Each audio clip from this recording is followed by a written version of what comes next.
עבור אנשים שנזקקים למעלון, המעלון הסטנדרטי הוא פתרון מעולה, אבל במקרים בהם גרם המדרגות בבית הוא צר, המעלון פשוט לא מתאים. אך אל דאגה, יש פתרון ייחודי ומתקדם טכנולוגית. נמצא איתנו אייל טל מחברת סדן, המתמחה בהתקנת מעלוני כיסא על מסילה אחת. שלום לך. שלום רב. מה בעצם ההגדרה לגרם מדרגות צר? רוב גרמי המדרגות הם ברוחב של 80 סנטימטר לפחות. גרם מדרגות צר הוא בדרך כלל גרם מדרגות של 75 סנטימטר או פחות. אוקיי. אז מה הפתרון בשבילו? אנחנו מייצגים חברה הולנדית שמתמחה בייצור של מעלונים על מסילה אחת.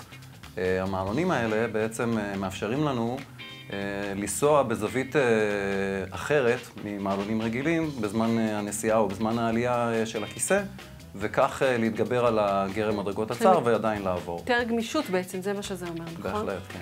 יש לזה יתרונות נוספים למעלון כזה?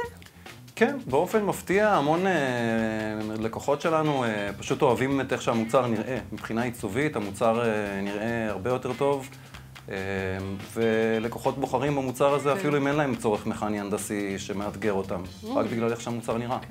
מה לגבי זמני אספקה? נשמע מורכב ומסובך, לא? פחות מורכב ומסובך, למרות שזה נשמע ככה. המעלון ברובו מיוצר בחלקים שמיוצרים כבר מראש, ובעצם בזמן ההזמנה המפעל מייצר רק את החלקים הרלוונטיים שמאפשרים להתגבר על הבעיה הספציפית אצל כל לקוח, מה שמייצר זמני אספקה הרבה יותר קצרים. אוקיי.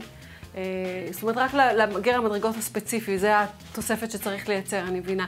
זה נשמע באמת מושלם. איך זה בא לידי ביטוי במחיר?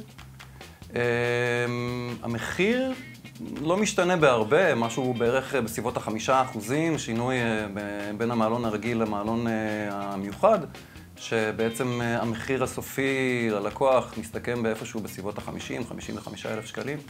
אוקיי, תודה רבה לך. אנחנו למדנו שיש עוד פתרון טכנולוגי משמעותי שמוביל אותנו למטרה שלנו, שהיא לא לעבור דירה בגלל המדרגות. נכון. תודה רבה. בבקשה.